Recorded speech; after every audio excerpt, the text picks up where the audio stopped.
you guys all for coming. I did want to just quickly go over. We've got a couple more upcoming events coming up in January that actually are not yet on our website. Our executive board meets tomorrow and is going to do a lot of that back end stuff. But one of the biggest is our monthly administrator calls. They're happening the first Thursday of every month. So that's January 7th, February 4th, and so on. They're getting a lot of interest. A lot of administrators, more and more, are coming on each month. So it's been really great. If anybody on the call, if your own administrator is not in that group, I'd be happy to send them a personal invite because that would be a great way for them to learn more about the association. And we've been talking about these kits. So I do think it would go a long way to trying to help get your school, if you're interested in this or one of the other ideas, trying to get that really implemented. And then we're hoping January 14th, we have scheduled a event with Next Wave STEM to talk about some of their STEM solutions during the virtual learning. January 20th, our President Claire Sweeney and President-elect Ryan Reese are going to conduct or do a session on how to conduct STEM challenges virtually. It's a very common theme affecting all of us during this time of year. And on January 26th, somebody from Panasonic is coming to talk about their ECO project, which is a nonprofit foundation underneath the Panasonic parent company, focusing in on environmental studies. And they've got some really neat design challenges that can be implemented either in person or virtually to really focus in on that environmental stewardship. So that we're real excited for that one as well. And then, as always, we're interested in other ideas. So if anybody does have another idea of what would be relevant to everyone, to you guys, we would love to hear that and see what we can do to make that happen. But for tonight, we're going to talk about Maplewoodshop, which, like I said, is a company that I was fortunately referred to by a friend who works within the Carpenters Union, because I utilize a curriculum you can purchase through them called Career Connections, which I know Michael will probably talk about, because this is also related to that in some ways. But it's a really neat product. I actually have a kit here at the house I've been able to look at. I brought it up. I know Jamie was able to join us on one of the shop teacher calls where we were able to look at that last week. But just exciting to hear about their virtual options, as well as options for whenever we get through this to go back to regular schooling to teach more students how to work with their hands and these technical skills, which certainly is something that I know we're all passionate about and I'm excited for. So with that, Michael, I'll turn it over to you and excited to hear what you have to say. Great. Thank you so much, Frank. And thank you all for joining. So tonight, what I wanted to share with you were two different approaches for the STEM and CTE. One is remote, kind of the near horizon, future horizon. And the other is our kind of regular program, which could be a further horizon, thinking about next school year. So the as Frank mentioned, Career Connections is a really well thought out series of its curriculum from the Carpenters International Training Fund, CITF. And they have projects ranging from very simple all the way up to commercial construction. So in discussions with them late summer this year, they're wondering, well, could you create versions of let's see, I'm just going to mute you. Can I mute? Yeah, Philip. So create small scale versions of their shop class projects. And so just by way of background, I founded Maplewoodshop in 2016 after a long career in digital product management, digital marketing, because I worked at a maker fair in 2015. And I was so taken with how much kids wanted to do woodworking and how much I enjoyed teaching it, that I basically left my corporate job and started teaching locally. And along the way, I met a teacher who said, boy, I wish I could do this in my classroom. And that's when I had the idea for the program that you'll see behind me in a few minutes. So our mission is to help all children develop life skills through woodworking. And we work through schools and camps and community centers to train people who aren't woodworkers to know enough about woodworking to work with kids. So we've got, now several years experience developing lesson plans for kids and also training teachers to do things they don't know how to do. And so bringing it back to the present, we took in discussions with the Carpenters Union, especially thanks to Tom Summers at the Northeast Carpenter Apprenticeship Fund, took some of their favorite projects. So starting from smallest to biggest, there's a little tool tote. We're actually experimenting with a larger version. A step stool, again, pretty small scale, but it's very hard. Getting a 7-degree angle, you use a speed square. Sawhorse, which is nice and approachable. Then there's a bookcase. And the feedback I'm getting about some of these larger projects, and large is relative, is that for something like the bookcase or this shed with a gable roof, it's really, if you have a bunch of kids working on this, one group of students might work on the door side, another group might work on the window side, another group might work on the rafters, and et cetera. But it's hard for every kid to build their own 12-foot high shed because it's just prohibitively expensive and the space it requires. But with this, each student could build their own prototype and have a really holistic understanding of how the structure works, and then they could collaborate on the full-scale one. So those were the projects that we've done so far, but the projects are only part of it. What we do is then we supply you with the bundles, and so the stickers say what project it is, and it has all the wood that you need and even some extra. So like this, if I hold it up, you can see, that's what a shed with a gable roof looks like. It'd be like getting a load of 2x4s to a construction site and, figuring out what to do. Then the setup for them is effectively, it's a bench hook. So this bench hook it's only about 4 inches deep and 6 inches wide, but it sits on the edge of the table, and they can use a hacksaw, which is basically impossible to cut yourself with. And then they can saw the wood. So they have a nice, safe environment to do their work. It protects the table. And, it's something that I do feel comfortable sending home. So in addition to that, there's the tool set. So a little reference card to help them understand full scale versus model scale.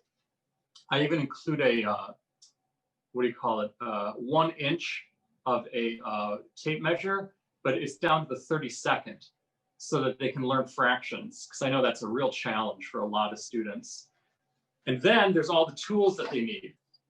So, the hacksaw, the speed square, tape measure, and then one of the keys is that we figured out how to source incredibly small nails. So these nails are like 1/2 inch, 23 gauge, but they're loose. They're not collated like for a nail gun. Safety glasses, glue, pliers. There's even this drill bit is effectively a drill because the scale is so small that you can use your fingers to twirl it and drill a 1/8 hole. Then we use binder clips for clamps. They get a full-size hammer, although it's 8 ounce. And then they actually assemble their own bench hook and sanding block with different grits of sandpaper. And through the use of these simple tools, they learn a lot of techniques. We even include a mechanical pencil. So it's like all the tools that they need to do the projects, but the missing link is, I'm just going to share my screen. The missing link is the training, which I've now lost. Is it here? There it is. So you don't want to read my email. You'd probably rather read the student resources. So this is a password protected page on our website that you would all have access to. And it has a series of videos that explain everything. What's in the box, how to make the bench hook, even how to set up the hacksaw. So we really believe in laddering people up from nothing. And then below that are all the resources that you can download just to save on paper. So that conversion chart I was showing you, and then all the different lesson plans. So here's the videos, you know, how to make the bench hook, and it's step by step with a lot of close-up video. So it walks them through every stage. And then the lesson plans are like this, where you know, it takes from the Career Connections books and scales down the drawings. So they learn how to read a drawing. Then it shows what materials they need. And then it starts going through step by step with really detailed photos, how to do each step. And so by the end, they're making, you know, the structure, and it even notes where if it were life size, they would need like 2 people. But since it's not, they don't. So how to hold the nails, pretty much tried to think of everything that could go wrong and then document that. How to saw, how to cut plywood using this material, using this system, and so on. So that's the program. And let me pause there and ask what questions you have.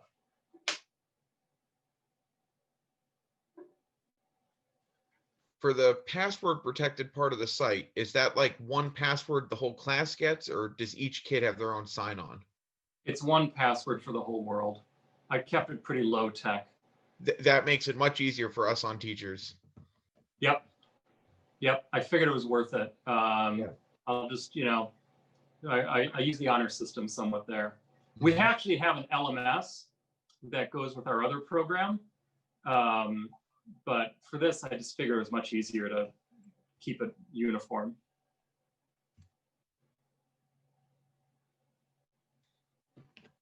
Yeah, good. And then I guess you didn't mention this, but one other thing I do like about the video idea is just the student's ability to, of course, replay something, but even to pause it, to be able to do something, watch the video, pause it, do that portion, move on, which we can't really do in traditional teaching as easily.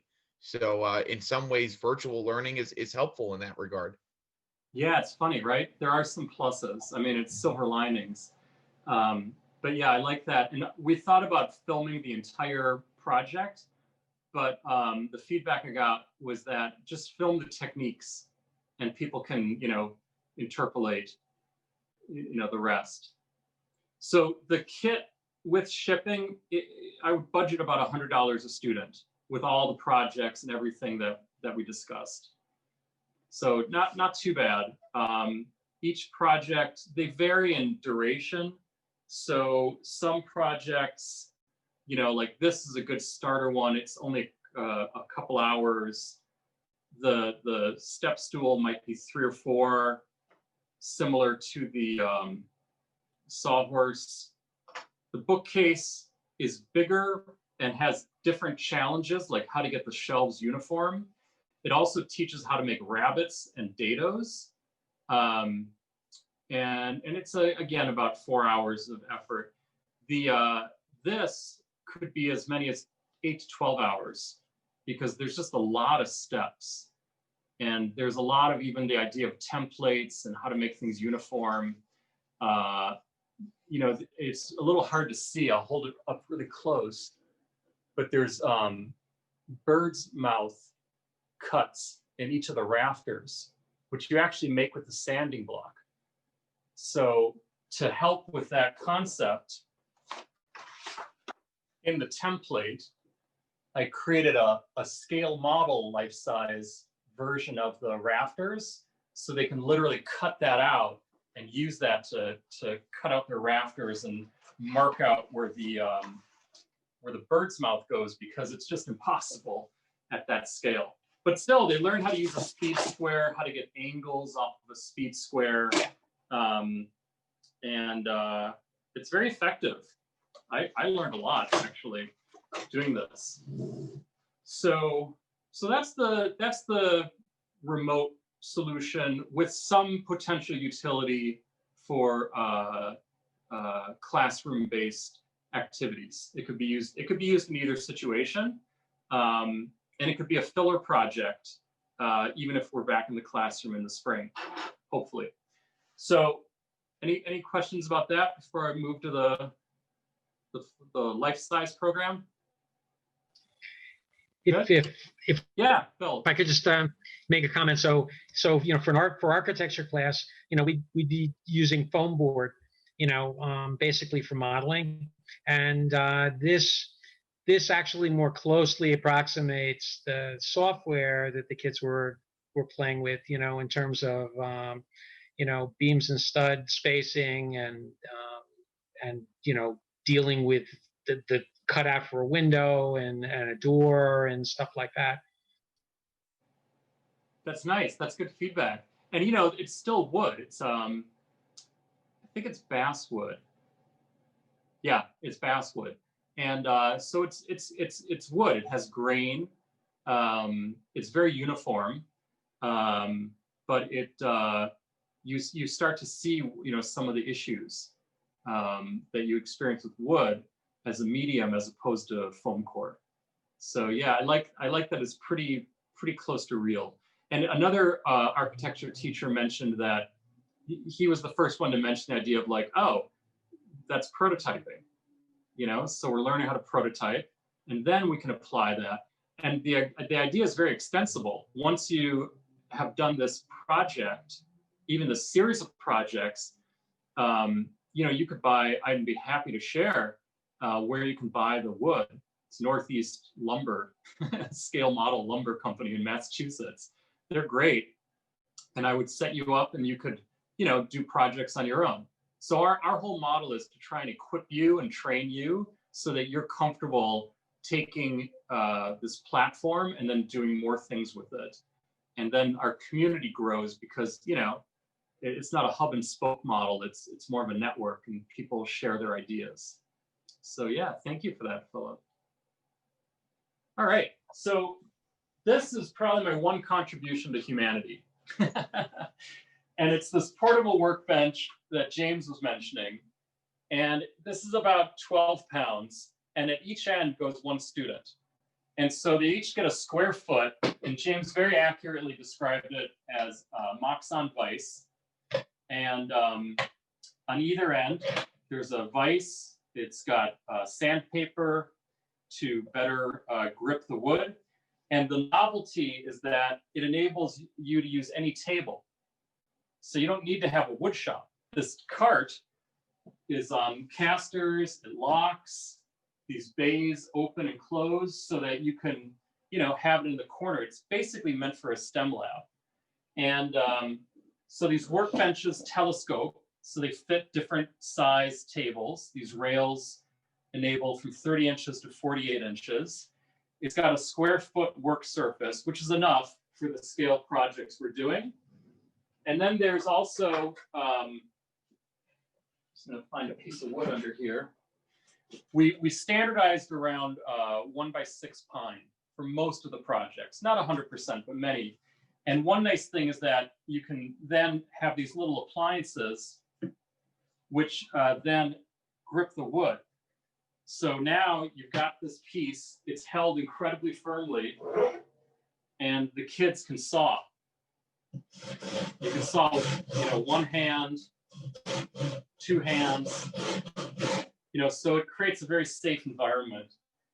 In addition, the wood can be, you know, positioned on end in the vise or even vertically so that people could rip it. Oh, we lost James. And then the other side of it, just like we showed with the smaller program, is that there's a whole training component. So there's live training, there's recorded videos, so that we can help you get acclimated. We even have some teachers who use our videos to then show the kids. So you don't have to become an expert, you just have to be good enough. And the program really focuses on safety. So there's the safety rules. We even give you a quiz that you can give the students.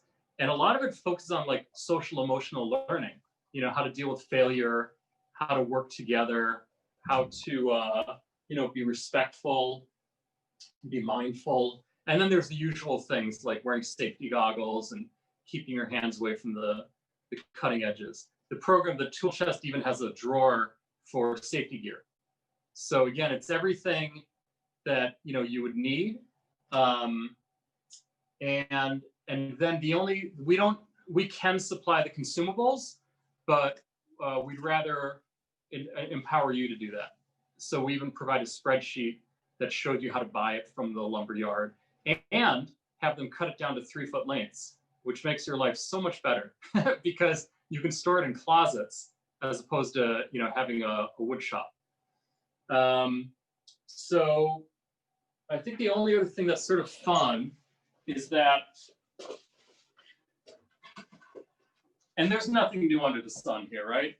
But the idea of having life-size templates is something we show you how to do so that, you know, you can pass this around the room. And I've used this template for teaching woodworking over Zoom. This summer, we sent kits home to kids with wood.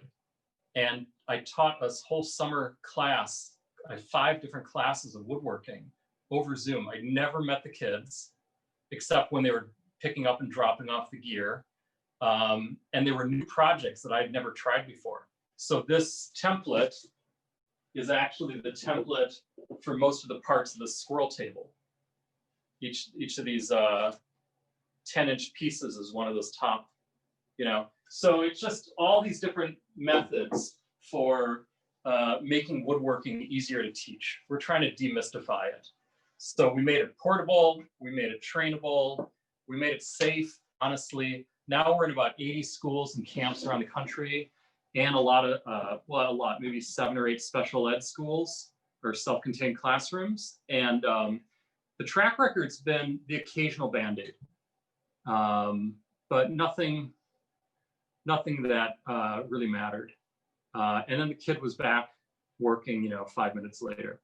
So the last thing I wanted to share was that the feedback we got over the years was like, hey, this is great for woodworking because it gives kids, you know, you can start this in 3rd grade.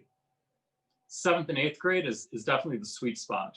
And that's why I think shop was always introduced at that age.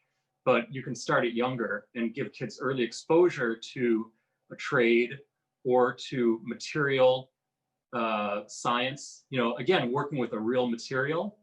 And so they can learn the design, you know, thinking, the engineering mindset. And so all of our projects are both prescriptive, where there's like, here's how to do it. And then it's also set up as a design challenge. So it says, here's your design constraints. Here's the problem you're trying to solve. And, you know, now iterate, concept it, sketch it, build it with like cardstock, and now, you know, try it with wood. And the last thing we did was I worked with teachers around the country this summer, and we took 5 of our projects that are most popular, and we developed a really integrated STEAM curriculum around them. So like the guitar behind me, now there's a science component to it. There's a math component, a lesson plan. There's even a reading component. There's a social emotional learning component and a social studies component. So it's something where we're trying to make woodworking so it's in the service of these other ideals, you know, in terms of getting them to be well-rounded, allowing them to have early exposure to a trade, letting them realize they have intelligence in their hands, even if they, you know, decide to do anything. Though that's what we're trying to do with woodworking. So yeah, just trying to found it really, and it's therapeutic. You know, now if we think about what all of our students are going through, it's a really nice activity to be mentally present and active and connect the mind to the hands. And yeah, it's quite nice, but that's me. So I'll stop. Let's see, what questions or thoughts do you guys have? So Michael, I do have a question for you. My connection is not the best, but when you're demonstrating that, the table vise that you made, and you use a lot, a lot of your projects start with 1x6 material. So is that black stem? Is that a cam lock? Is that how you actually clamp that in? So, okay. Yeah, it's literally it's a replacement part for a DeWalt miter box. Oh, I've never even seen that. Okay, so that's great. Oh, yeah. Just a simple. Yeah, I've spent hundreds of hours curating the tool set behind me. Okay. Yeah, so we took, principles like a Moxon vise is a great principle. It's Right. it was invented, in France in the 1600s. Very old technology. The one thing is I read early on that these Japanese pull saws are easier to learn, and that's why I chose them, and that's why the saw stop.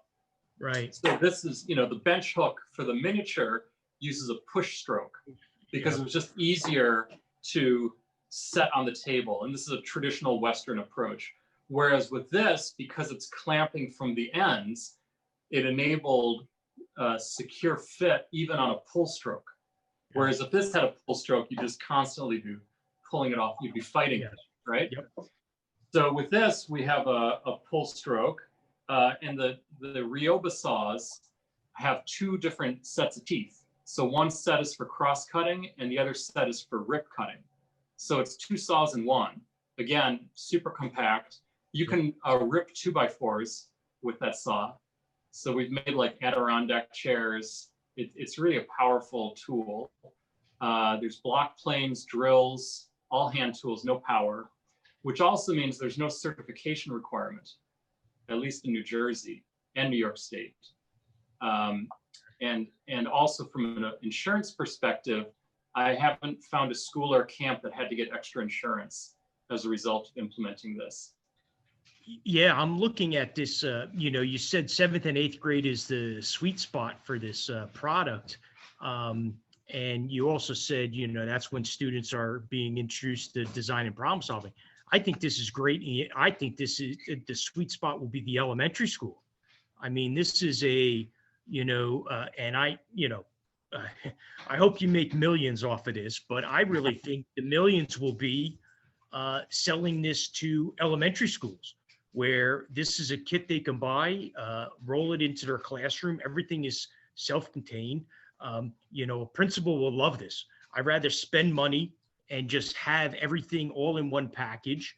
I see this more as a, being rolled into, highlighting this to, elementary ed teachers that are trying to bring STEM into, science, technology, engineering, design, and making into their classroom. What behind you, there's quite a few drawers. You said there's what else is contained in the kit? Oh yeah, so basically saws. I organized them by weight so that it's very stable, but even more stable. So we've got pencils, compass, tape measure, sector, and divider, which are phenomenal for math because you can teach fractions and division. Scissors, combination squares, screwdrivers, the gear, the hold downs, and the cam pin I was showing you. Block planes, a variety of rasps, including a Shinto rasp, again, a Japanese tool with a coarse and a fine side, so you can get into some nice furniture making. Some extra clamps, just because you always need a couple extra clamps. Then down here, you've got the hammers, which are the same ones, by the way. These little claw hammers are really versatile, and they work well from kindergartner up to an adult. Then we've got brace drill, got egg beater drills, 2 of each, then some extra materials.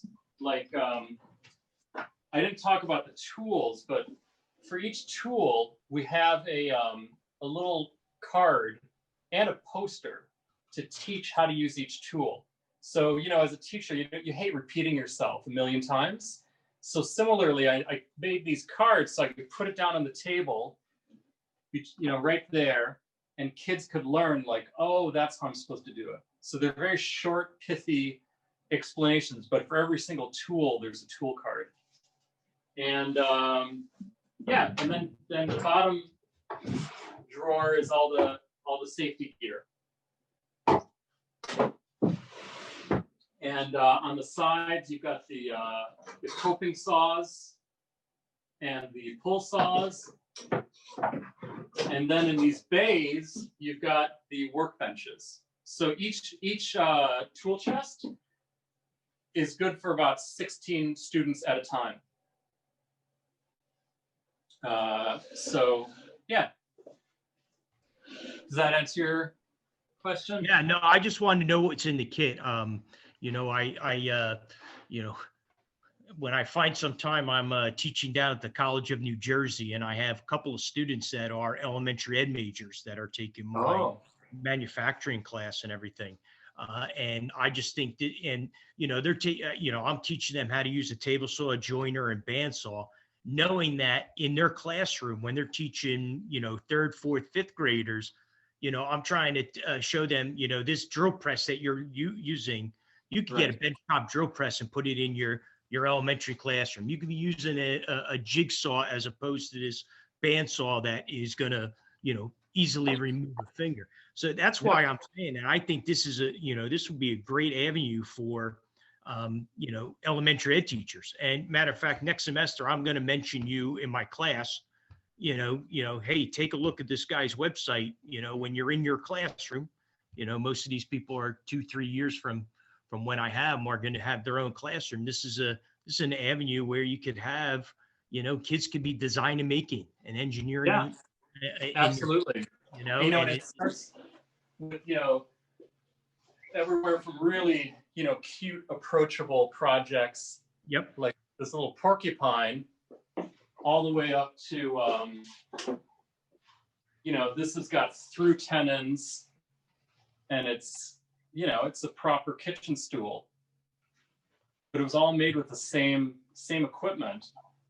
So yeah, and you know, other techniques like cross lamination, you know, so teaching them how to make a radius, you know, how to divide a radius, angles, how to get these so they splay outwards the right number of degrees uniformly, you know.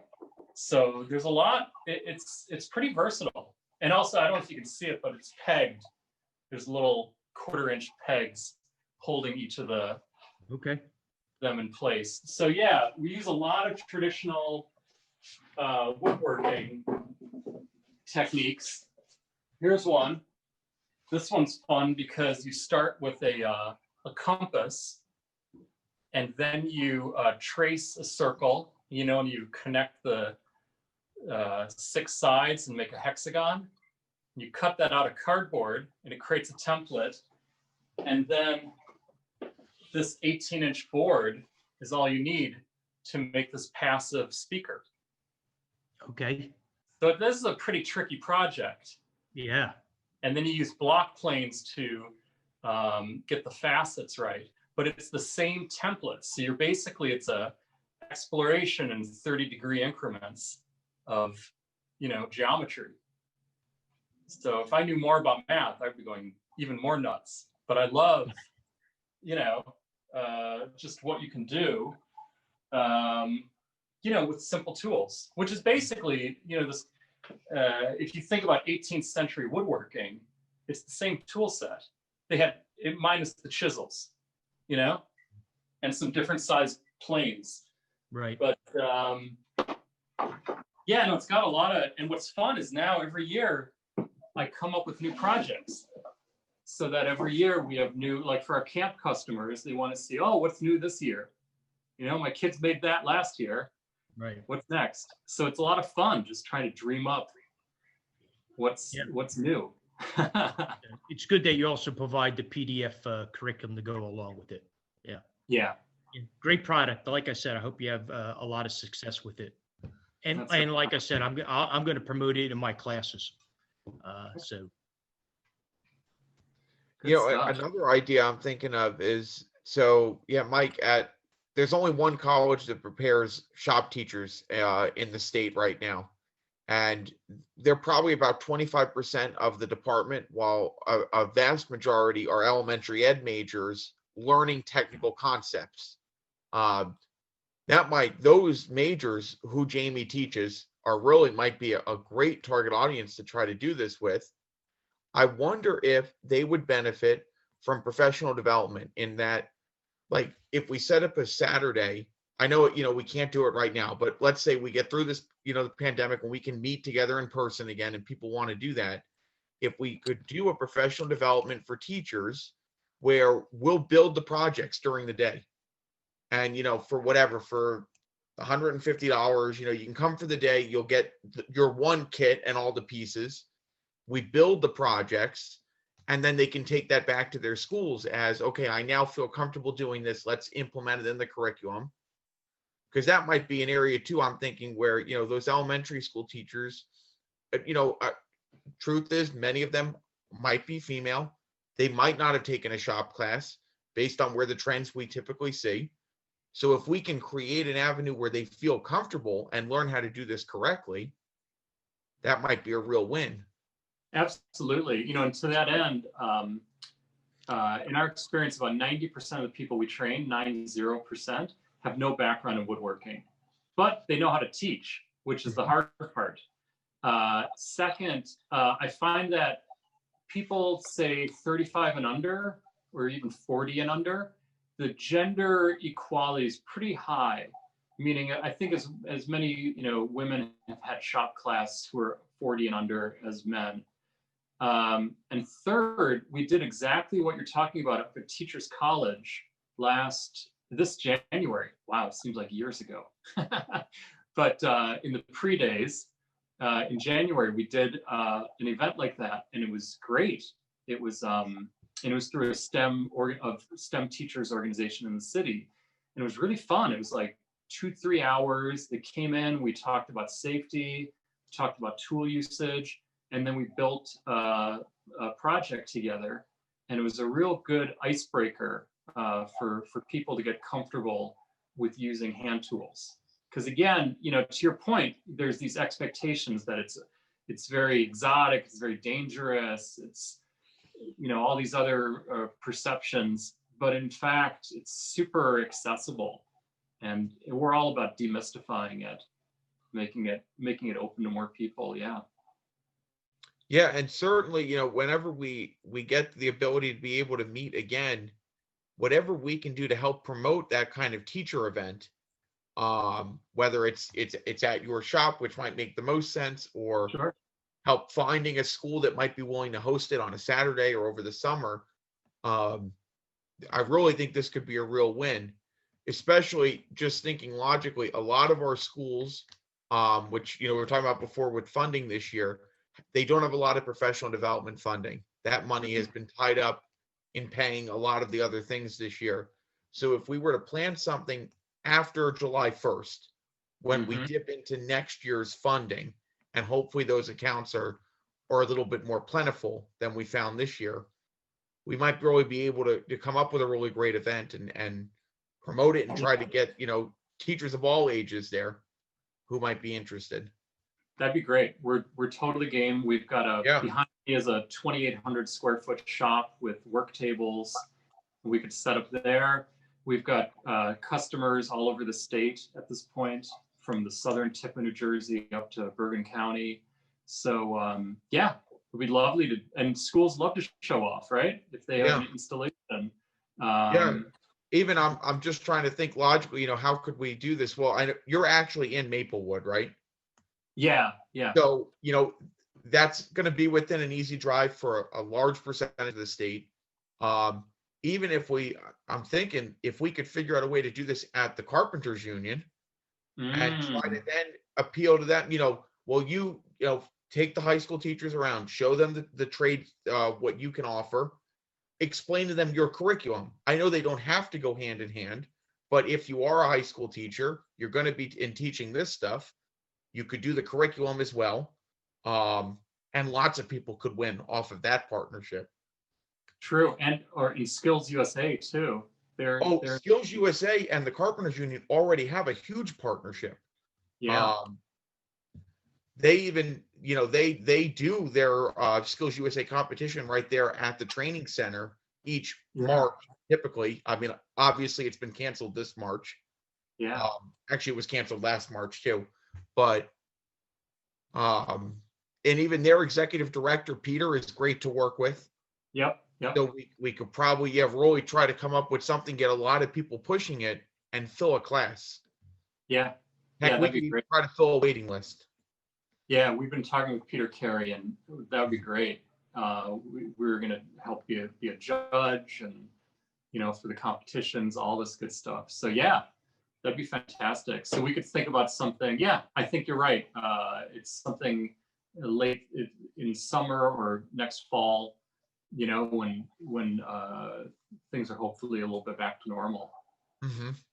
So yeah. Yeah, even there's also our college, the college that I went to, Jamie is a professor at and a graduate of. So like our college also runs the Technology Student Association, where in a normal year we do our state competition on a Saturday. And as teachers that attend, we often are just walking around. So I wonder if there's an opportunity even there. We try to do morning sessions there. You're already going. Yeah. Captive audience. Yeah. The bus is already taking you there. Some of the cost and the time commitment is already there. Absolutely. That'd be great. Yeah. We're up for all of it. Yeah, that would be really great. And we could keep trying to figure out how to get this into more classes because, somebody like me who teaches a 12th grade construction class, we need to get them interested at an earlier age. Yeah. So, I mean, I'm really going to try to push we have a lower and an upper middle school, trying to push both of our middle schools to try to consider this as an alternative. That's wonderful. That's wonderful. Yeah, look, we're all, preaching to each other. Like, yeah, it's useful for kids. The earlier we can give them exposure, the better. And also for self-contained classrooms, the more we can engage all children, the better. So yeah, let us know how we can help you. And Jamie, I'd love to connect with you and just keep exploring, learning more about what you're teaching, because I always find like whatever I'm doing, it could be better. It's just like anything. So I'm always kind of curious, what else could I do that would be more useful and more in line with what elementary school teachers and middle school teachers are trying to accomplish. Yeah, actually, Michael, we, Frank and I, we have an executive board meeting tomorrow night. I'm sure Frank and I will talk more about this, but, we're brainstorming some ideas here. I think definitely things could pan out. I have a couple of notes here. I was going to shoot you an email even tomorrow, just to chat, but I think the connection will definitely continue. Great. Yes. Yeah, so I'm really excited about your product. I teach in my middle school class. I'm teaching in a full shop. So I have a tool cabinet. Right. I'm not I came here really looking what is your product and how can I further your product along. I think this, like I said, I know I'm saying this the third time, but I really think this is a great product for the elementary school teacher. They have, we bring in inquiry-based science kits into the classroom. Why can't we bring in inquiry-based, design and problem-solving kits? So, I think this fills a void. So yeah, we'll talk further, definitely. Awesome. Look forward. Philip. Michael, so I actually I spend more time teaching physics than technology. And the thing is, I actually hang with the physics teachers and help maintain the website and stuff for the physics teachers. But I was just going to suggest to Frank and Jamie that you definitely include the physics teachers, NJTEEA, in an invitational event. And the thing is, it works at the school level too, from the administrator's point of view. You know, if a physics teacher and a technology teacher are collaborating, you know, then you know, the dollars go further, right? And Right. and I'm just thinking, I mean, everything you were showing, Mike, in terms of the tools and stuff like that, there's a physics question that can be posed for everything. And you're not the least of which, you got the bookcase and you got the and the picnic table, right? And physics teachers are sending spring scales home to the kids. That's the one thing they can send home. And why does one tip more easily than the other? You know, why is some parent going to nail a bookcase to the wall and they don't have to do that to a picnic table? You know, when they have a little baby, a toddler. And you know, that's a question to pose. And the trend is to try to teach physics to younger kids, so all the way down to 9th graders at least. And it's really hard to do more advanced physics, you know, with younger kids. You know, the static stuff, which is a lot of you know, what would apply for the Maplewood, you know, shop, is easy stuff, and it's also very relevant, you know, to the kids' life experience. We even have one. We haven't released it yet. We have a lesson planned. I had an intern, and he was a physics major in college, and he wrote it's a piece about, you know, when you're hitting a nail, the idea of, you know, force is, I think it's a function of time, right? So the harder you crack the nail, the more the better it goes. As opposed to, you see a lot of kids tick tick tick tick tick, but you really want to wallop it. And he was able to show the physics behind that as well. And that then would be pretty exciting. You know, this whole thing, our first solution to hold wood was this hold down, which is a lever, right? And it holds the wood, but the force is coming from the saw here, right? And so you've got this whole thing, and this becomes a fulcrum. So instead, I moved the fulcrum all the way to the edge, you know, so you get this kind of action. So that's where we introduced the cam pin, because it puts the fulcrum exactly where the force is happening. And so the lever becomes, you know, a 1/4 inch long as opposed to 6 inches long, right? So I think about leverage all the time. And so the product's definitely designed with a lot of physics in mind. Friction and leverage and force are everything. Even the you know, drilling through the with the brace drill, you know. So there's just a million. So yes, absolutely, absolutely. Yeah, totally agree. It's a lot of fun. It's a lot of fun.